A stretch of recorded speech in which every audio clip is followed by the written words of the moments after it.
여러분 반갑습니다. 여러분 각자의 꿈과 비전을 가지고 전자회로 공부를 시작하려고 하고 있는 여러분들을 격려하고 또한 축복합니다. 저는 오랫동안 또 교수로서 또 시험 출제위원으로서 많은 경험들을 그동안 축적했다고 생각을 합니다. 그래서 전자회로 본 공부로 들어가기 전에 여러분들에게 그런 공부 방법에 대한 팁을 조금이나마 드리고 시작하는 게 좋겠다 싶어서 이 영상을 준비를 했습니다. 들어보고 조금이나마 여러분들에게 공부에 도움이 되었으면 좋겠습니다. 먼저 첫 번째로 전자회로가 갖는 그런 성격 또는 위치에 대해서 한번 살펴보도록 하겠습니다. 전자공학과에서 가장 중요하고 핵심적인 과목이라고 지정이 되어 있습니다. 이것은 그랬기 때문에 공무원이나 그 다음에 군무원 어떤 공시험에서도 이 전자회로는 필수 과목으로 지정이 되어 있습니다. 그래서 이 전자회로를 포기하게 되면은 대학에서 전자회로를 주로 2학년 2학기나 아니면 3학년 1학기 때 첫 과목을 수강하게 되는데 이것에 대해서 개념이 무너지게 되면은 아날로그 축이 무너지게 되어 전반적으로 그 다음 응용 과목으로 나아갈 수가 없습니다. 그래서 이거는 전자회로는 우리가 여러 가지 회로를 바라보는 눈을 갖게 되는 건데, 자, 우리가 전자회로를 시작하기 전에 우리가 회로 이론이라는 것을 배우게 됩니다. 이 회로 이론이 무너지게 되면은 그 다음 전자회로가 무너지게 됩니다. 전자회로가.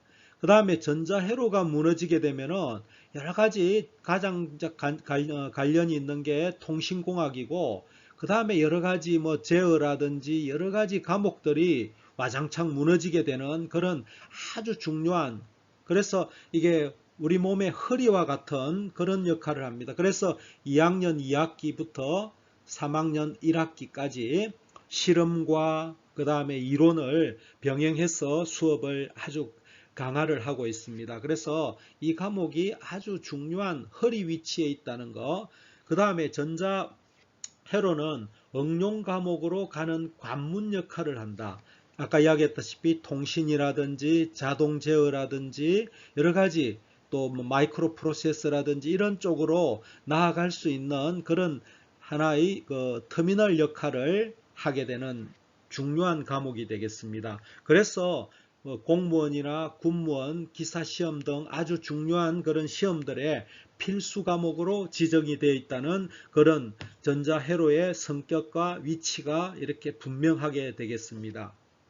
그러면은 전자회로에 대한 분류를 한번 해보겠습니다. 우리가 공시험에서 우리가 공무원이나 군무원 시험에서 말하는 전자회로라고 하는 것은 크게 전자회로와 아날로그 파트죠. 그죠? 아날로그 회로 파트와 논리 회로 파트로 디지털 부분이죠. 이것이 두 과목이 합해져 있는 이런 과목의 성격을 가지고 있습니다. 그래서 근데 우리가 이제 대학에서 와 보면은 대학에서는 이것이 어느 정도의 비중을 차지하고 있냐면은 이게 3학기 동안 전자회로를 3학기 동안 우리가 9학점을 하고 있습니다.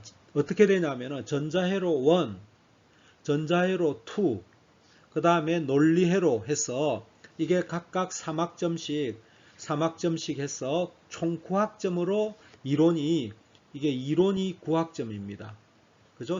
과목은 세 과목이죠. 요게 이 전자회로라고 말하는 이게 두 과목 6학점이 되겠죠. 그죠? 그 다음에 이 논리회로가 3학점이 돼서 총 9학점. 자, 우리가 이거는 보통 2학년 1학기하고 3학년 1학기에 가르치게 됩니다. 보통 전 논리회로는 2학년 2학기 정도에 보통 개설이 되어서 강의를 하게 됩니다. 또한 이거 외에 이론 9학점 외에 실험 6학점을 또 같이 병행을 하면서 이론과 실습을 이렇게 같이 공부를 하고 있습니다. 그러니까 쉽게 말하면 15학점이라는 이 전자회로는 대학에서 15학점이라는 아주 큰 비중을 차지하는 그런 중요한 과목이 되겠습니다. 자, 우리가 여기 보게 되면은 전자회로 1 있으면은 그 같은 학기에 전자회로 실험도 같이 맞물려 돌아가게 되고 전자회로 2, 전자회로 실험 2, 논리회로 실험 이와 같이 이론과 실험을 같이 병행을 하고 있습니다. 그러면은 이런 전자회로 1, 2, 그 다음에 논리회로가 우리가 보통 일반적인 시험에서 차지하는 비중을 보게 되면은 전체를 100이라고 봤을 때 전자회로 1은 보통 40% 정도의 비중을 차지하고 있습니다. 총 20문항이 출제가 된다 하면은 이것은 보통 한 7, 8문항, 한 7, 8문항이 출제가 되고 그 다음에 요거는 한 6에서 한 7문항, 7문 정도가 출제가 되고 디지털 논리로는 한 5문항 정도 6 정도 문항이 출제가 된다고 보시면 되겠습니다. 그래서 전자회로 1, 전자회로 2, 그 다음에 디지털 논리회로가 총 20문항 중에서 차지하는 비중을 좀 먼저 살펴보는 게 중요하다 하겠습니다. 자, 그러면은 전자회로 공부 방법에 대해서 조금 소개를 드리고 과목 분류를 또 좀 들어가도록 하겠습니다. 자, 우리가 공시험에는 이 전자공학이라는 과목하고 전자회로를 같이 보는 그런 공시험이 있습니다. 그래서 전자공학 어떤 과목에는 전자공학 개론, 전자공학 이렇게 과목을 분류하고 그 다음에 전자회로라는 과목과 같이 두 과목을 보게 되는 그런 경우가 많이 있습니다. 그러면은 이거는 우리가 전자공학하고 많이 중복이 됩니다. 중복이 되지만은 공부 방법은 달라야 합니다.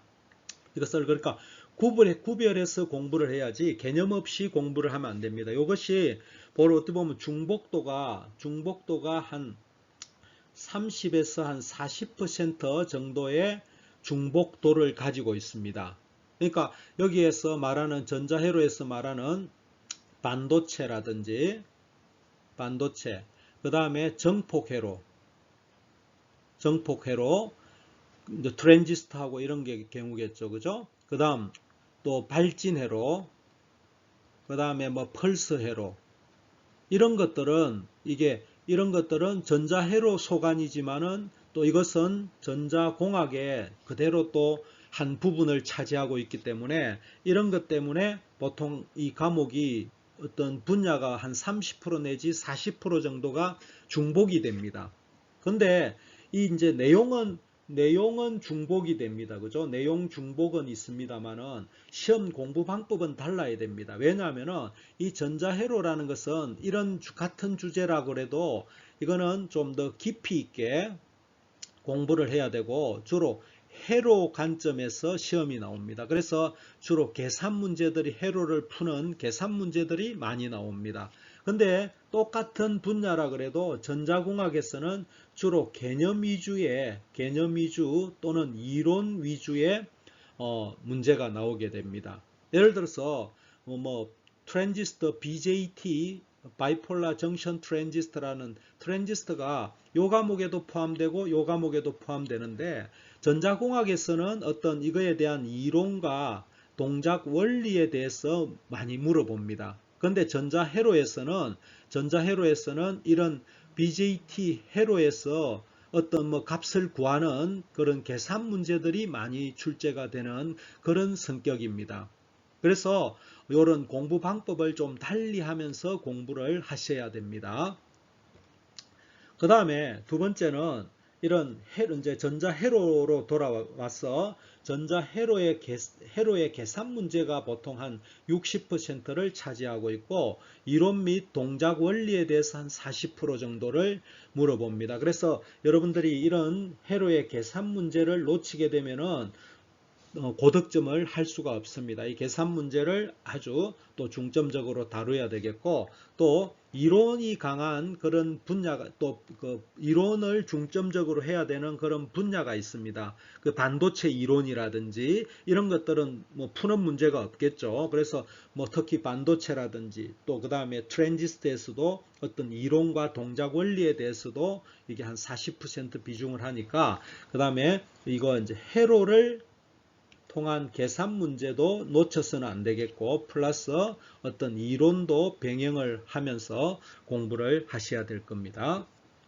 다음은 이제 우리가 이런 교과서 대학에서는 이런 것들을 유도하고 식을 유도하고 그죠? 이런 식을 유도하는데 주로 목적이 시험에서 많이 나옵니다. 어떤 중간고사나 학기말 시험에 뭐 요 식을 유도하라 이런 문제가 많이 나오는데 공무원 시험에는 그 유도는 의미가 없습니다. 그죠? 그거는 결과를 가지고 이 유도된 결과 식을 가지고 적용하는 문제이기 때문에 이것은 반드시 공식은 반드시 암기를 해야 됩니다.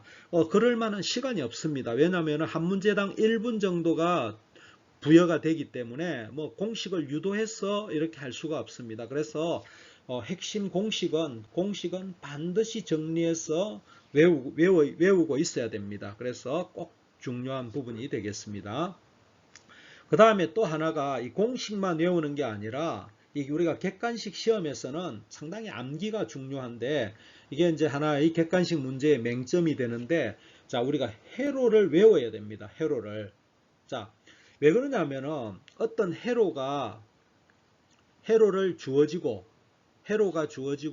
여기에서 어떤 계산 문제가 뭐를 구하라 하는 이런 문제가 나오거든요. 근데 이 회로가 뭔지를 모르면은 어떤 계산을 해야 될지 어떤 공식을 적용해야 될지 모르거든요. 그러니까 요 회로가 나왔을 때 이게 회로의 이름이 뭔지 회로의 명칭을 알아야 됩니다. 그래야 이것을 바로 풀 수가 있습니다. 예를 들어서 뭐 이거는 전파 정육이네, 또 이거는 클램프 회로네, 이렇게 알고 있으면은 그만큼 계산이 빨라지고 단순화될 수가 있다는 겁니다. 그래서 회로를 많이 책에서 나오는 회로의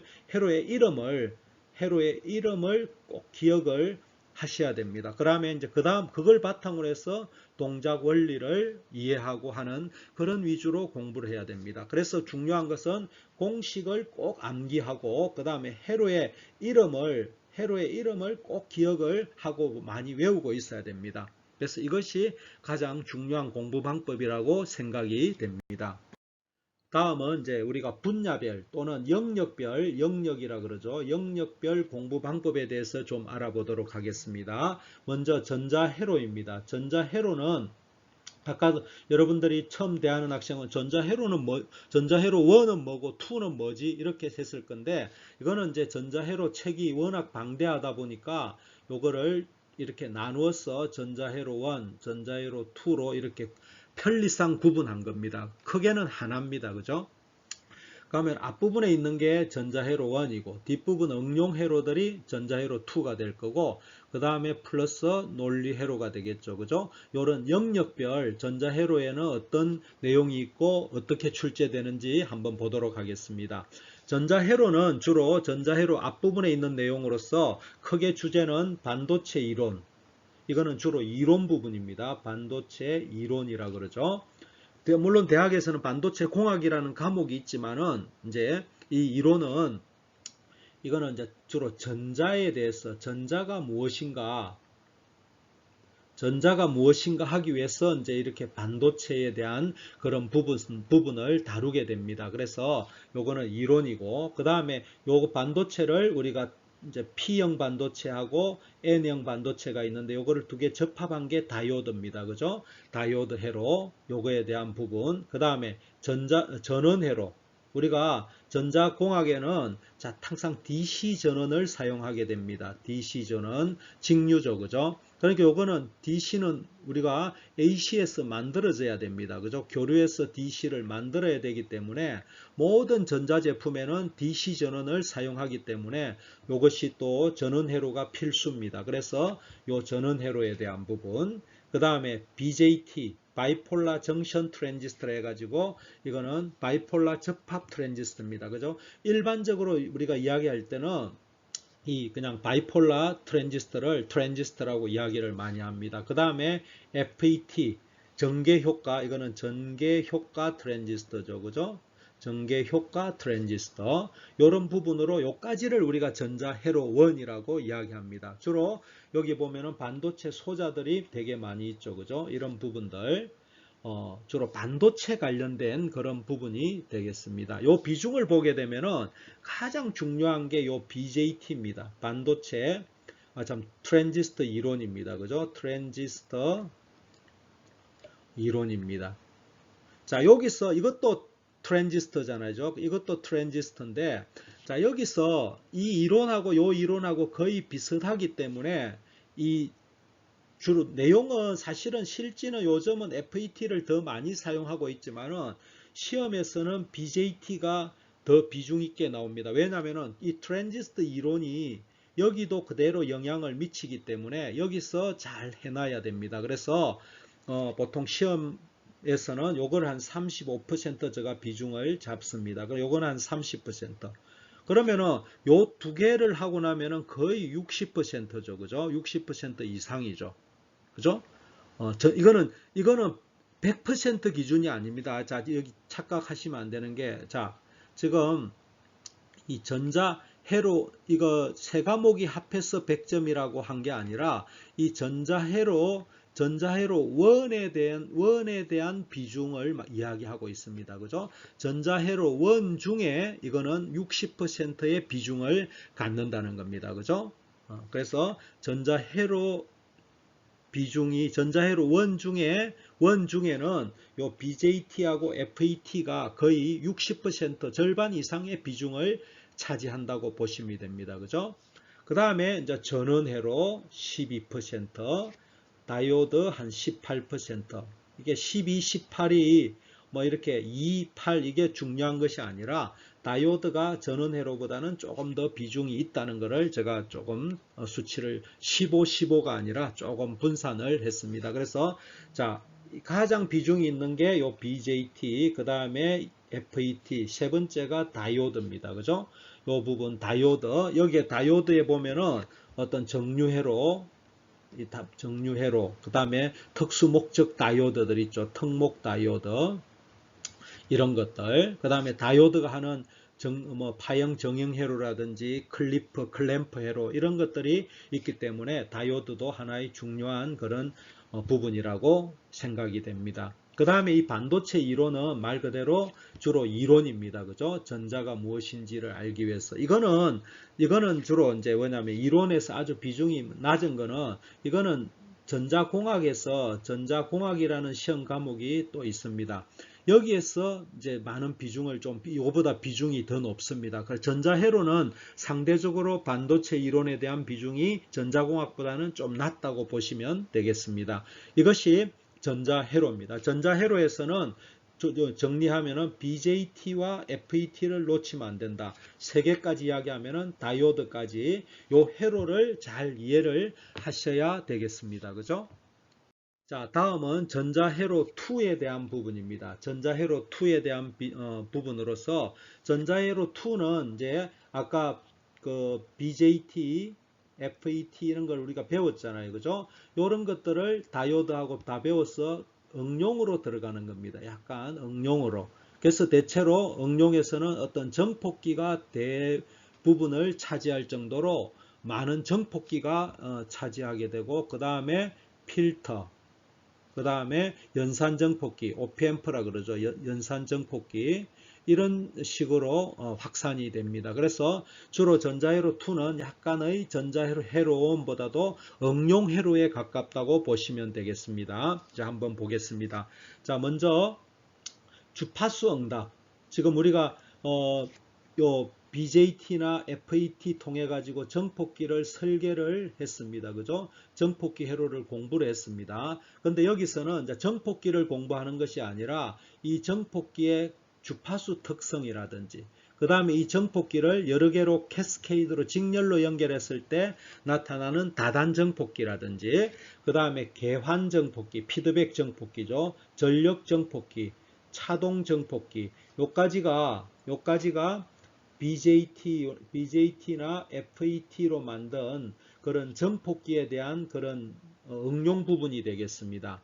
그래서 이런 부분들은 이제 각자가 그렇게 큰 비중은 차지하지는 않습니다. 보통 한 문제 내지 두 문제 정도, 많으면 두 문제, 한 문제 정도가 출제가 됩니다. 여기 보면은 대체로 10%, 5%, 15% 되어 있는데, 여기 보면은 보통 한 문제 정도 10%라는 거 10%를 거의 한 문제로 보면 되겠습니다. 그죠? 이 한 문제 이거는 나오다가 안 나오다가, 이거는 한 문제 반 정도, 이것도 나오다가 안 나오다가, 이 정도 비중을 보시면 되겠습니다. 그죠?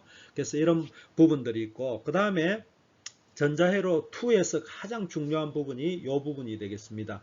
연산정폭기 이 부분을 모르면은 안 됩니다. 그죠? 이 부분이 상당히 시험에서 보통 한 3 내지 4문제 정도가 출제가 됩니다. 그리고 이 OPM프는 다른 데도 이 단독으로도 문제가 나오지만은 다른 거하고 혼합돼 가지고 문제가 출제가 되는 경우가 많습니다. 그래서 이 OPM프를 모르면은 안 되겠습니다. 꼭 단독으로라도 계속 공부를 하시고, 또 여러 가지 혼합된 문제도 풀 수 있어야 되겠습니다. 그 다음에 이제 여기 보면은 발진회로, 펄스회로, 이것이 요 부분 OPM프를 이용하는 겁니다. 그죠? 발진회로, 뭐 트랜지스터도 이용하지만은 주로 OPM프 발진기도 많이 이용됩니다. 그 다음에 펄스회로, 필터회로, 이런 부분이 OPM프와 관련된 그런 문제가 되겠습니다. 그러면은 여기도 이 이론들이 뭐 5%, 10%, 20%, 20%만 한 두 문항 정도가 출제가 된다고 보면 되겠죠. 근데 이제 OPM프 자체만으로도 한 3문제, 4문제가 나오는데, 요거하고 같이 연계가 된다면은, 연계 문제까지 고려한다면은 OPM프 비중은 그만큼 더 올라가겠죠. 그래서 요 전자회로 2에는 이 OPM프를 모르게 되면은 거의 무너진다고 보면 되겠죠. 그죠? OPM프를 꼭 완벽하게 독파를 하셔야 또 이렇게 여러 가지 혼합된 문제들을 풀 수가 있을 겁니다. 자, 다음은 논리회로에 관한 문제입니다. 논리회로. 자, 이 논리회로는 제가 지금 개설한 전자회로 지금 전자회로 1과 전자회로 2가 지금 이어서 2강부터 전자회로 1이 계속 이어질 거고, 그 다음에 전자회로 2 과목이 개설이 됩니다. 근데 요 이제 논리회로는 요 과목하고는 조금 이제 말하는 전자회로 1, 2하고는 관계가 없습니다만은, 이게 공무원 시험에 요거하고 논리회로가 병행돼서 같이 나오기 때문에 제가 요거에 대한 공부 방법도 같이 소개를 드립니다. 그래서 나중에 요 논리회로 부분도 인강으로 올리도록 하겠습니다. 자, 이게 보면은 이 논리회로 부분은, 자, 첫 번째 나오는 게 디지털에 대한 개념입니다. 아날로그와 디지털의 차이점을 이렇게 구분을 하셔야 됩니다. 아날로그하고. 그래서 아날로그와 디지털의 차이점. 그러면 이제 디지털의 장점을 알아야 되겠죠. 그죠? 그 다음에 이제 수의 체계, 2진수, 8진수, 16진수 이런 수의 체계. 그 다음에 코드, 뭐 BCD 코드, XS3 코드, 뭐 그레이 코드, 이런 코드들 있죠. 그죠? 이런 것들을 처음에 공부를 해야 됩니다. 이것이 보통 하나 내지 한 문제 정도, 뭐 이렇게 어느 부분에 따라 다지만 한문 또는 2문항 정도까지 출제가 됩니다. 그 다음에 논리 함수, AND 게이트, OR 게이트 이런 거 있죠. 그 다음에 불대수, 이거 AND, OR, 뭐 exclusive OR 이런 논리 함수가 있었죠. 그걸 불대수로 이렇게 간략화하고 뭐 이런 것들 과정들이 있습니다. 그죠? 그 다음에 또 중요한 것이 논리회로의 간소화 방법. 간소화 방법이 우리가 불식을 이용한 그런 간소화 방법이 있고, 카르노맵이라는 그런 방법이 있죠. 그죠? 요 두 가지 다 알아두셔야 됩니다. 그 다음에 논리회로의 구현에 있어서 불식을 표현하고 이거를 또 진리표로, 그 다음에 간소화하는 방법, 그 다음에 헤로도로 그리는 방법, 이런 거에 대한 시험 문제가 또 종종 출제가 자주 됩니다. 그죠? 헤로도 그려놓고 이거를 헤로도에서 뭐 불식을 구하라든지 또 간소화하라든지 이런 문제가, 이 부분이 또 아주 또 중요한 또 부분이 되겠습니다. 그 다음에 그 다음에 이제 조합형 논리회로. 조합형 논리회로는 가상기 또는 감상기, 인코더, 디코더, 먹스, 디먹스 이런 회로들이 있죠. 그죠? 이런 것들에 대한 원리와 동작 이런 것들을 공부를 좀 하셔야 됩니다. 그 다음에 우리가 플립플롭. 플립플롭은 우리가 3종이죠. 그죠? T 플립플롭은 이제 그 다음에 뭐 T 플립플롭은 JK 플립플롭에서 나온 거기 때문에 3종으로 이렇게 요거에 대한 동작 또는 원리들도 파악을 하셔야 됩니다. 그러면 이제 크게는 요 파트죠. 세 파트로 이거를 자 요까지 보면은 요까지가 이제 하나의 기초 파트가 되겠고 요것이 어떤 조합형이죠. 그죠? 조합형 논리회로 요 부분이 이제 플립플롭하고 이게 순차형 논리회로입니다. 이거는 주로 이제 그 외 응용이 되겠습니다. 그죠? 그래서 플립플롭 같은 경우를 이용해 가지고 카운트회로 비동기식 카운트와 동기식 카운트가 있는데 자 이게 우리가 아셔야 될 것은 국업 위주에서는 주로 비동기식이 나옵니다. 근데 동기식은 조금 어렵습니다. 그래서 이거는 5급이라든지 7급 그 다음에 임용고시에서는 이 부분 동기회로가 출제가 되지만은 9급에서는 동기식은 좀 빠뜨려도 되겠습니다. 그 다음에 뭐 레지스터 이거는 비중은 동기식보다 카운트보다 조금 낮은데 레지스터가 뭐 하는 건지 정도만 아시면 되겠습니다. 그 다음에 응용으로서 아날로그 디지털 컨버터, 디지털 아날로그 컨버터 부분 요 두 개가 이제 같이 하나로 묶여져서 돌아가죠.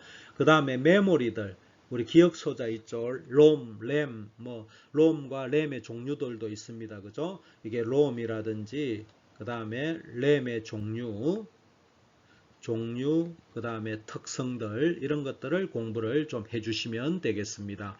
그래서 디지털 논리회로는 이런 부분이 되겠습니다. 그래서 전자회로 1, 2, 그 다음에 논리회로 이게 합쳐져서 우리가 100이라고 볼 때 전자회로 1이 좀 중요합니다. 그죠? 1이 한 40%, 요것이 한 35%, 요것이 한 뭐 25% 정도 이래서 구성이 됩니다. 그죠? 그래서 각각에 대해서 아까 또 제가 뭐가 중요한지 어떤 비중인지 100으로 봤을 때 또 2에 대해서도 그 비중들 이렇게 했었죠. 그죠? 논리회로도 이와 같이 뭐를 공부해야 되는지를 알고 공부를 하시는 게 아주 중요하다 하겠습니다.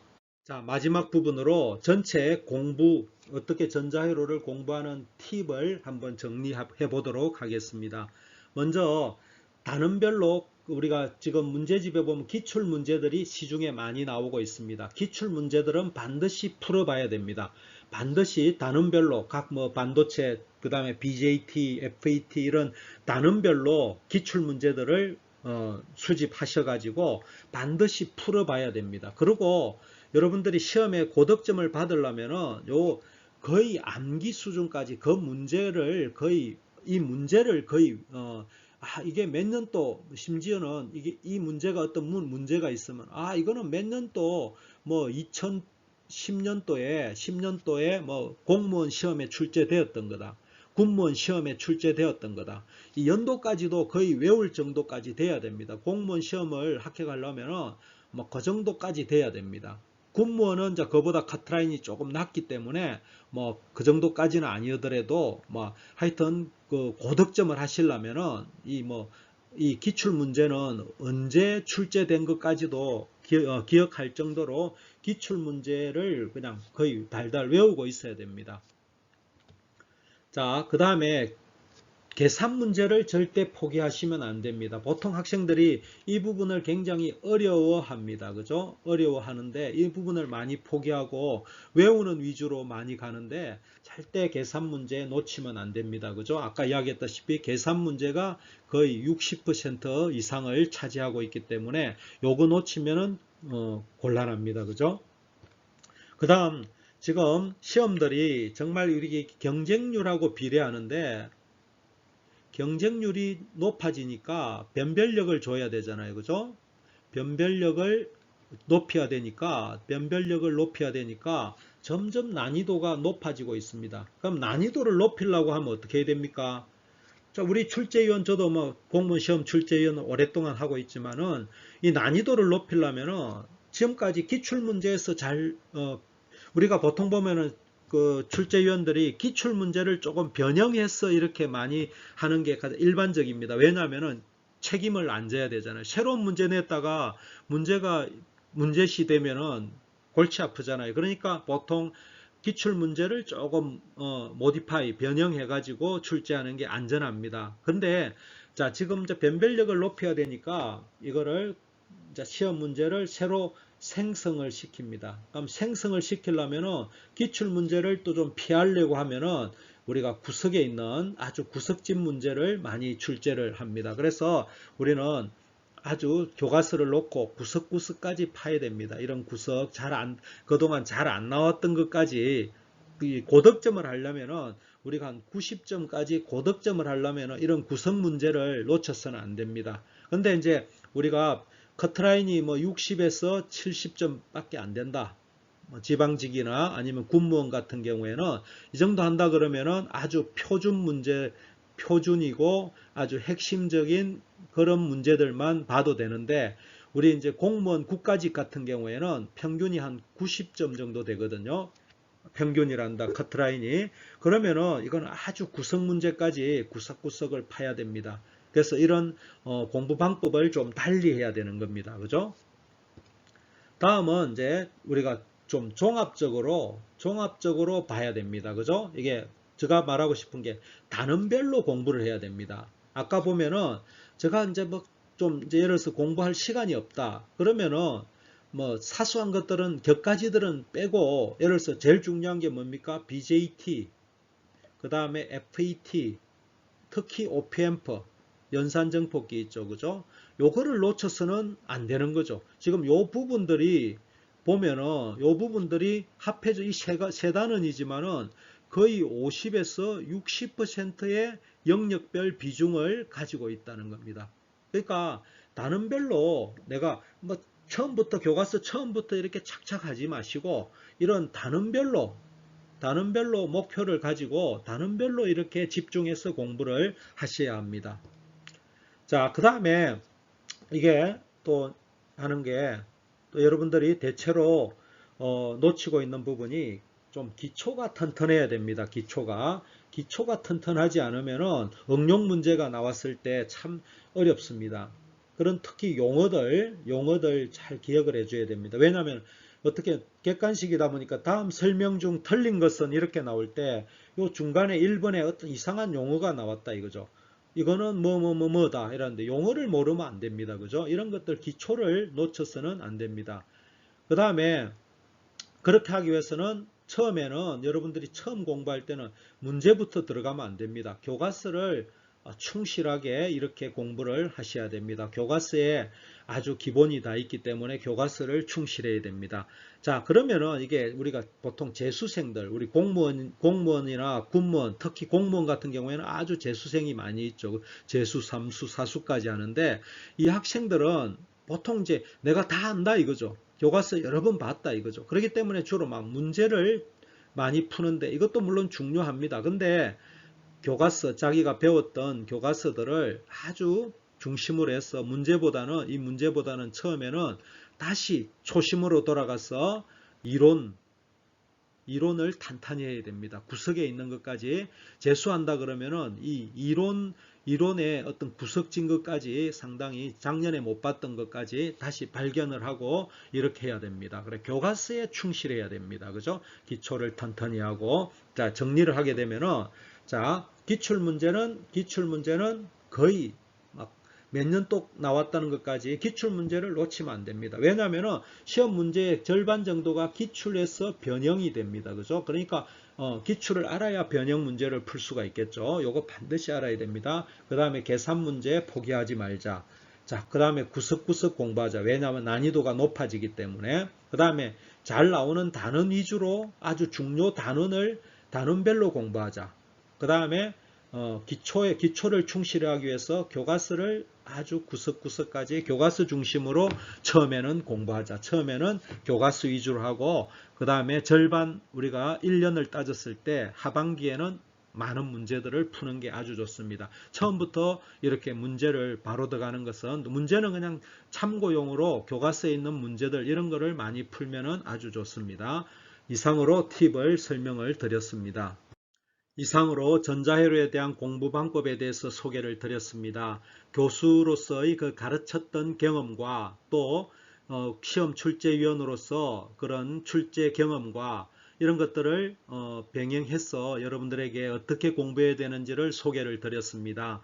이상으로 이제 전체적인 그 전자회로 도입 부분을 마치도록 하고 이어서 전자회로 본 수업으로 이어서 들어가도록 하겠습니다. 이 과목을 수강하시면은 그런 이론도 탄탄해지고 또 제가 출제위원으로서 그런 여러 가지 추천 문제들을 이렇게 수업 이론 중에 제가 이론할 때 이것은 어떻게 출제된다는 이런 위주로 강의를 하기 때문에 꼭 들어보시기를 바라겠습니다. 감사합니다.